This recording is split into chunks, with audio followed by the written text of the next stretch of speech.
Did anybody else get scared when John stopped? And I was like, oh no, where's he going? Oh man, good stuff, good stuff. Well, hey, if you have a Bible, and I hope that you do, why don't you grab it, turn with me to Acts chapter 2. Acts chapter 2. We've been there for the last couple of weeks. We'll be there next week as well. Kind of give you a roadmap where we've been going. Last few weeks, we've been in a new sermon series entitled Next.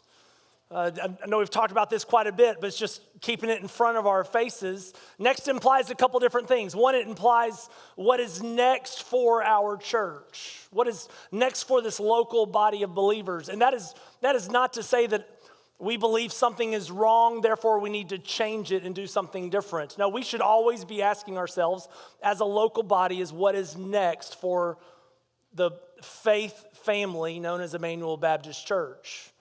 God is on the move. God is not a stationary God. He is not a just come to me and we'll sit here. He is a, hey, come follow me, following me implying that God is moving directionally. God is always moving forward, and we should be on the move with him. We collectively, we as a body of believers. So, God, what do you have next for us at Emmanuel? But then there's that other thing, that other question we have to ask is, God, what do you have next for us as individuals? God, what do you have next for me? And you should be asking that same question, God, what do you have for me? I believe everybody has a next. Everybody has a next step to take. Last week and over the last few weeks, we've been able to celebrate life change in the hearts of people as they have put their yes on the table with Jesus, said, God, I'm a sinner in need of salvation. Will you save me? And then they've taken that first natural step, that first next step in the life of a believer as they've gone public with their faith through believers' baptism. If this morning you are a follower of Jesus, but you have never followed after him in believers' baptism, we believe that is your next step. That is your next. But all of us have a next. God, is my next involve community life in which I get involved in a small group Bible study or a Sunday school class? God, is my next to serve somewhere both inside or outside the walls of this building we call a church? God, what is my next in my growth with you look like, my spiritual journey? God, maybe my next is walking across the street and finally talking to that neighbor that I've known for years about their eternal destination point. God, what is my next? And if you're still living and breathing on this earth, God has a next for you. And I believe he has a next for me. And so as we kind of navigate this, hey God, what is our next? We've been able to land on a vision for Emmanuel Baptist Church and just kind of that directional help as we seek to do what is next. And our vision here at Emmanuel is this. At Emmanuel Baptist Church, we want to make, mature, and multiply followers of Jesus as we live love for God and for others.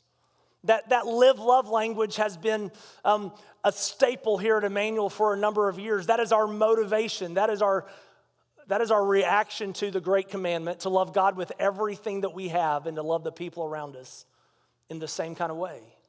We want to be a church that doesn't just love people, but we want to live out that love. And then we want to carry out the great commission that he has given to all churches to make disciples, which is why we want to make, mature, and multiply followers of Jesus. As we talk about making followers of Jesus, we are just very out front with people. We believe that the only way people can experience eternal life change is by placing their faith and hope in Jesus. That is the only way.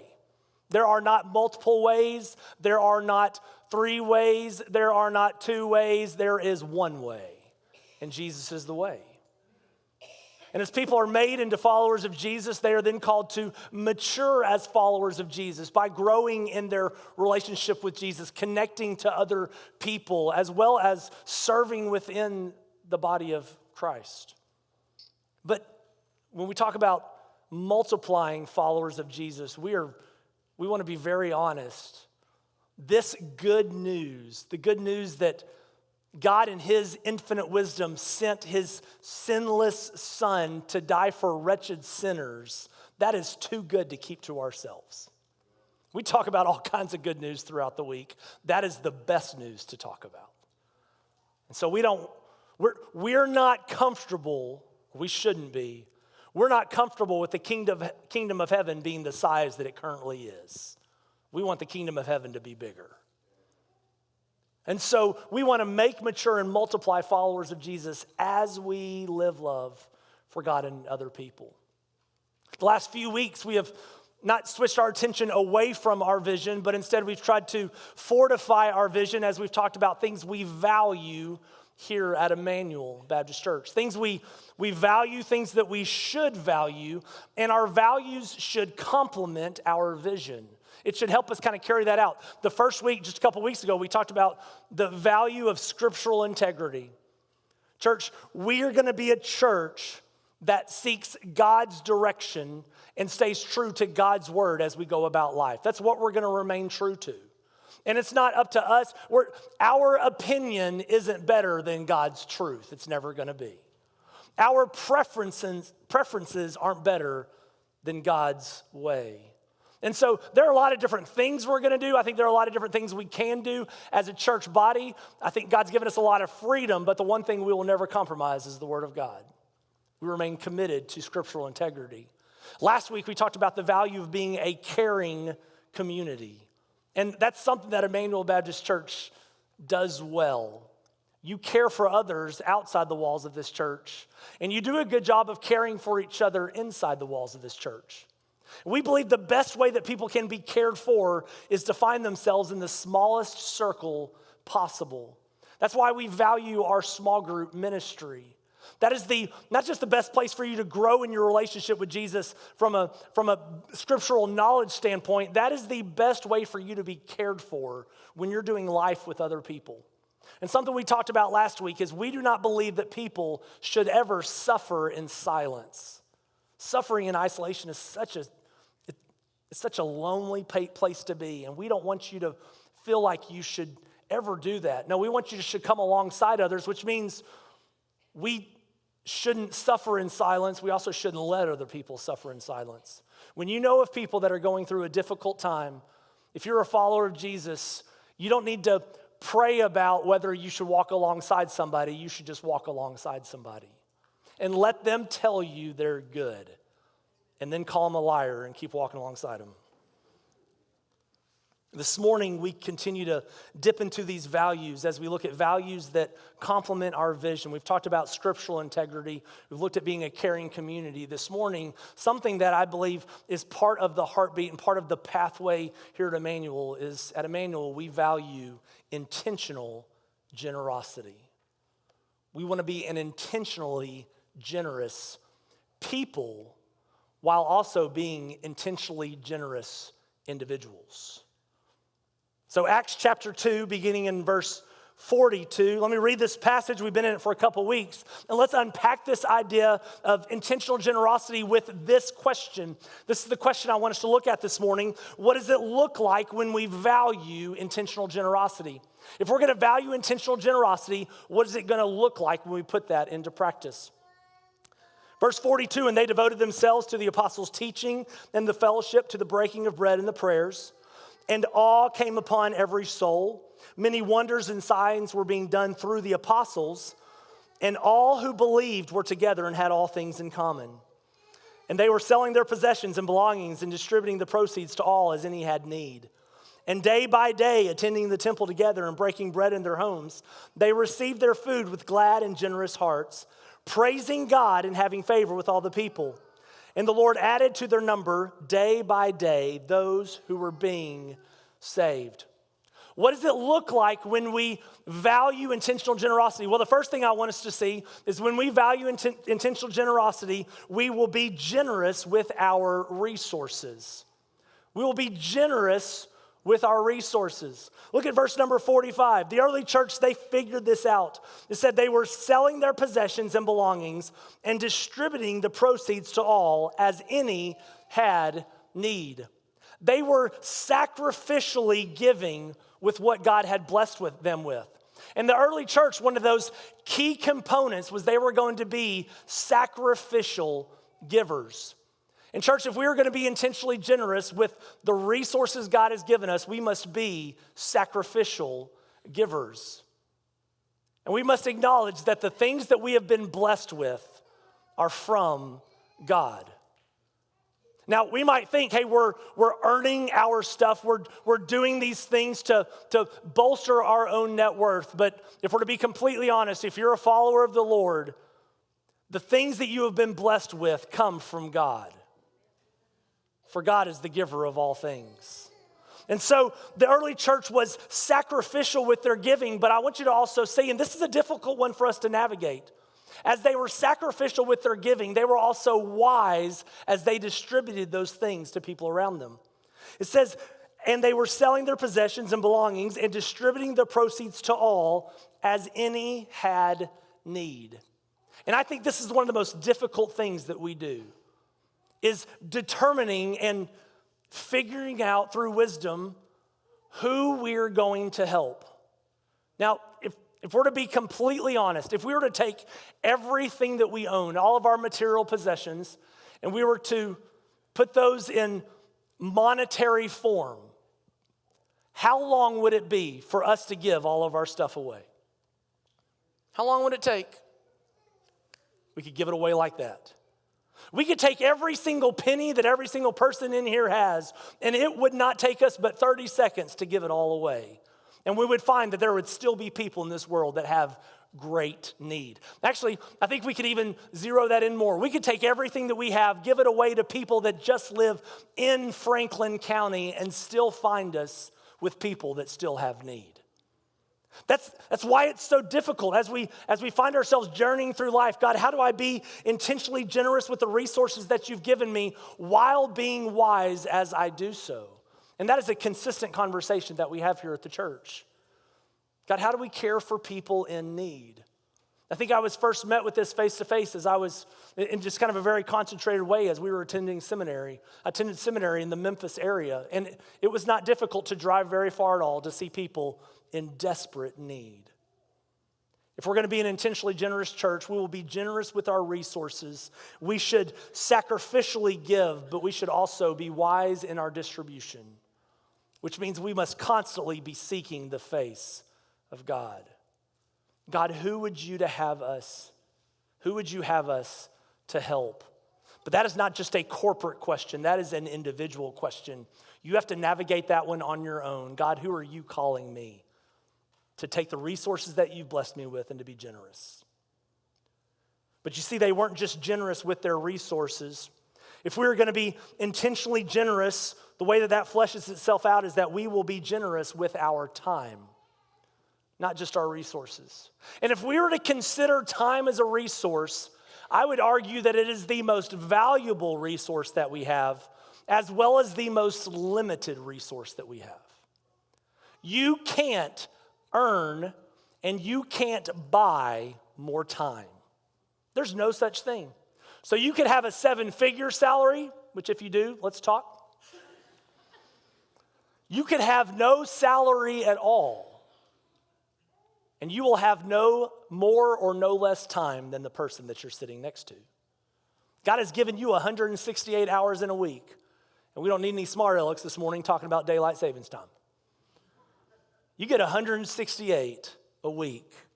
And you have to ask yourself, what am I going to do with that? See, the early church, they valued being together, not just helping those in need, but they valued togetherness because they were generous with their time. The together language, we've talked about the together and the them language that's in these just few verses. Verse 42, and they devoted themselves to the apostles' teaching and the fellowship, breaking of bread and prayers.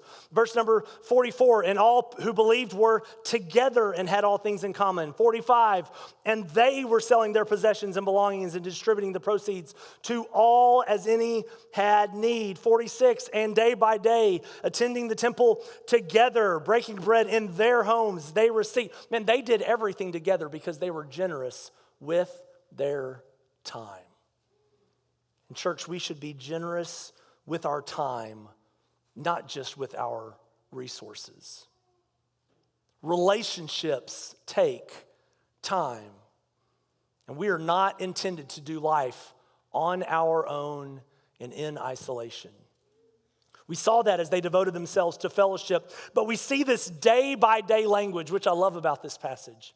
See, they didn't compartmentalize their relationship with God. No, they recognized their relationship with God spanned 7 days.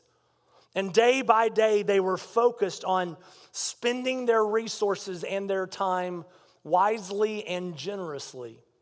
Look at verse number 46. It says, and day by day, attending the temple together and breaking bread in their homes, they received their food. But they just didn't receive their food mundanely. They didn't just kind of run through the motions. How did they receive their food? They received their food with glad and generous hearts, which kind of speaks into the heart piece of being generous with our time. We shouldn't be generous with our time begrudgingly. We should be generous with our time with excitement and joyfully. Now I'm not getting into personalities here. We have different personalities in this room. Let me do a quick poll. Pretend I'm Ryan Casey and asking the question so you'll all participate. Because when he asks people,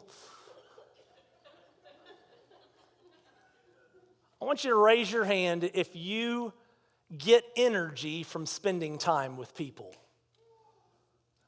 Look at it. You don't even have a problem raising your hand. Put your hands down. I want you to raise your hand if you don't get energy spending time with people. Some of you almost testified faster. And the rest of you are like, this is stupid. I'm not raising my hand. It takes too much energy. I mean, you're like, I don't want to do this. Don't make me. People are going to know. I mean, there's some people you get rejuvenated when you're around people. Others, you are drained by people. And I want you to know that's okay. But it's not okay to the point to where you refuse to be around people. This doesn't give you a pass to not be generous with your time. You can't be a follower of Jesus and not spend time with other people. And I don't mean just not spend time with other believers. You can't be a follower of Jesus if you aren't spending time with people who aren't followers of Jesus. Because remember, we should not be satisfied with the current size of the kingdom of heaven. We want it to be bigger. Church, we need to be if we are going to be a church that values intentional generosity, we will be generous with our resources, and we will be generous with our time. Because generosity takes time. But there's one final thing. We don't just want to be generous with our resources and with our time. If we are going to be in a church that values intentional generosity, then we will be generous with the truth. And the early church was generous with the truth. Verse number 47, it says, praising God and having favor with all the people, and the Lord added to their number day by day those who were being saved. See, when I say be generous with the truth, I'm not saying be generous as we change the truth. I'm talking about being generous as we distribute the truth. Truth be told, if we were to just look at being generous with our resources and generous with our time, do you know you don't need to be a Christian organization to do those things well? There are organizations in this world who excel at being generous with resources and generous with time. And this is one of the scary things, is you can do this well and never include Jesus. But if we were to do it the way God intends it, we can't do it well unless we insert Jesus, unless it's driven by him. See, when we are generous with our resources and we are generous with our time, we do so because we want to be generous with the truth, because it's the truth that sets people free. People need to hear that there is a God that loves them so much that even while they were sinners, he sent his only son to suffer a horrific death on the cross and to conquer the grave so that they might be saved. And that's the truth that we share with people. That is a truth that will cause people to go from being in the dark to being in the light. That is the truth that will take people from being walking dead people to being alive in Jesus. And that's the only truth that does it. So we don't want to be an organization that just gives away resources and spends time with people. No, there are a lot of organizations that do that. And there are actually some organizations that do that as they run counter to God. No, the reason why we should be generous and intentionally generous is we do so because we are motivated by God to see a dead and dying world come to Jesus. And that should be what we want. Because at the end of the day, if we were to kind of sum up our vision in a little bitty one-liner, I would say at Emmanuel Baptist Church, we want to help people follow Jesus. Which is why we want to make, mature, and multiply followers of Christ. What does it look like when we value intentional generosity? We will be generous with our resources, generous with our time, generous with the truth. And the neat thing is when you put all those together, some of you might be sitting here thinking this morning, Kirk, I don't have a lot of resources to be generous with. And I would beg to differ with you. I have found some of the most generous people in the world to be people that were most limited by worldly resources. And if we're to be completely honest, who was it that Jesus identified as the greatest giver? He identified the person who had the least as the greatest giver. Do you know why? Because Jesus has the ability to look at the heart and not just the dollar amount on a piece of paper. You could be the biggest giver with the most corrupt heart. God's calling you to be a generous giver if you're a follower of Jesus.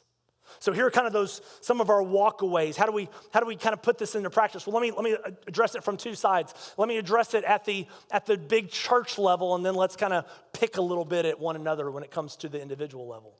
First, when it comes to the church level, one way we can be practical in our intentional generosity through some of our ministries that we participate in. And one ministry we have here at Emmanuel Baptist Church is a ministry called Helping Hands.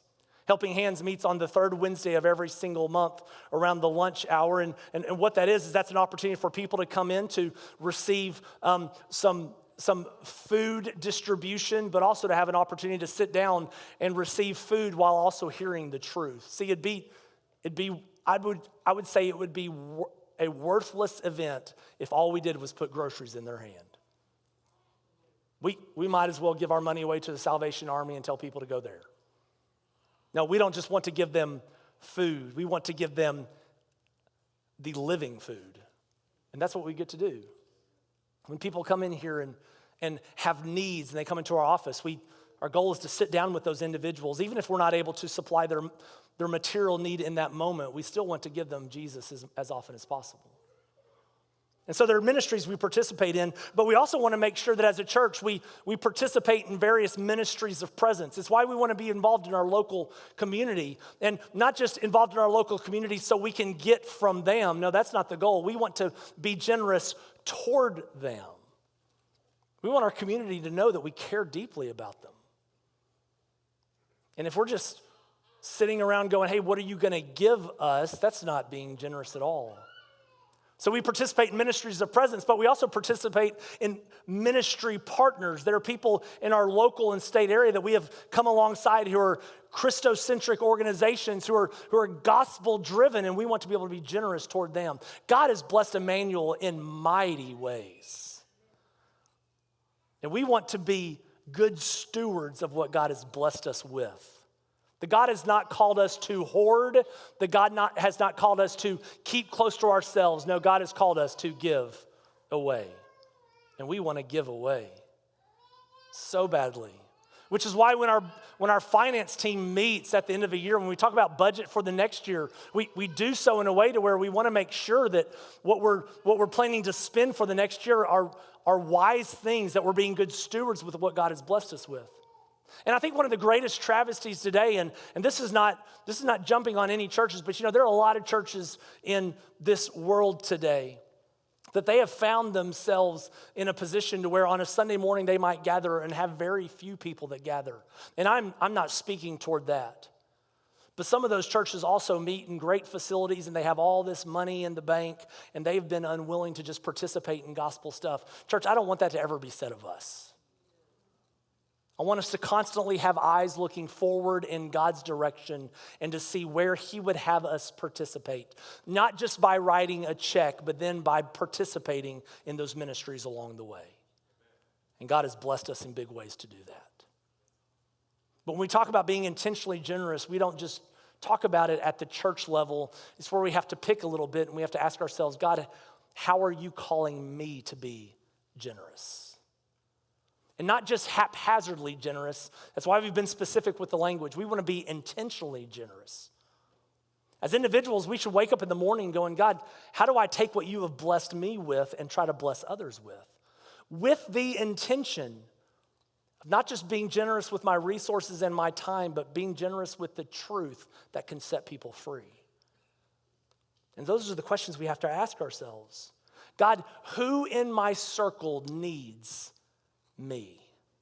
Maybe needs what you have blessed me with, but at the minimum needs time. We are surrounded by people that need individuals to just sit with them and listen. You ever known a good listener? Do you have a person you know that you could reach out to today and they are going to listen to you and you know they're going to care when they listen?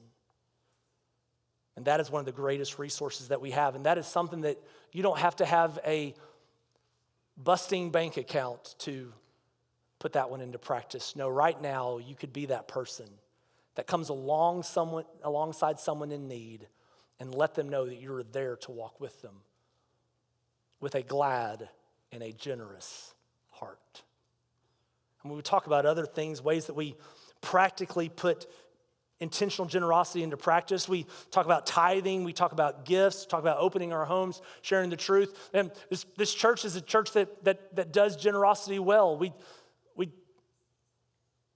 We have a pie auction, which is just absolutely silly. People pay outrageous amounts of money, good pies. And then you let other people eat it, which is nuts. And I'm so thankful. I mean, we do that. Why? Because we want our students to be able to step into youth camp without having to pay an outrageous amount of money. But what good is that, Kirk? Why would we do that? I don't know. Over the last 2 years, we've seen almost 25 students step into a relationship with Jesus. And so it's just money. But those aren't just lives. That is how we corporately come together. That is how we individually come together. Here in just a few weeks, as we get into the first part of December, we'll have Great Commission Sunday as we ask people to give above and beyond their tithe to support missions both locally and throughout the world. We want to come alongside our Annie Armstrong and our Lottie Moon offerings as we see money injected into the mission field where people need to hear about Jesus. We want to be an intentionally generous church. And you know where it starts? It doesn't start in a finance committee meeting. It doesn't start in our offices. It starts with me. And it starts with you. Kirk, I really don't like it when people talk about money. Well, Jesus did a lot. Because Jesus knew that you could take worldly resources and use them for His glory. And that should always be what we try to do. I believe God is on the move. I believe God is changing people's lives. And I'm so thankful that for some reason, He's letting me be a part of it. And that He's letting you be a part of it. May we continue to do that for His glory as we see people come to Jesus. Will you join me in prayer as we prepare just to respond to the Lord? And as you have your head bowed and your eyes closed, just kind of begin to ask yourself, what does it look like to respond to this? Let God pick at your heart as you ask yourself the question, are you being intentionally generous with the life that God has called you to live? Are you generous with your resources? Are you generous with your time? Are you generous with the truth? And if not, ask God to move in your heart in that area this morning. Father, you are a grand and glorious God. You are deserving of all things. And God, you don't need our resources, because your word tells us that you own the cattle on 1,000 hills. God, it all belongs to you. But Father, you let us come alongside in a partnership to see people step into a relationship with you for your glory. And God, that doesn't begin with the church. God, that begins with me. That begins with us as individuals. And so, Father, as we respond to you this morning, God, I ask that you will pick at our hearts and reveal how we can be more generous for your kingdom. God, the glory is yours.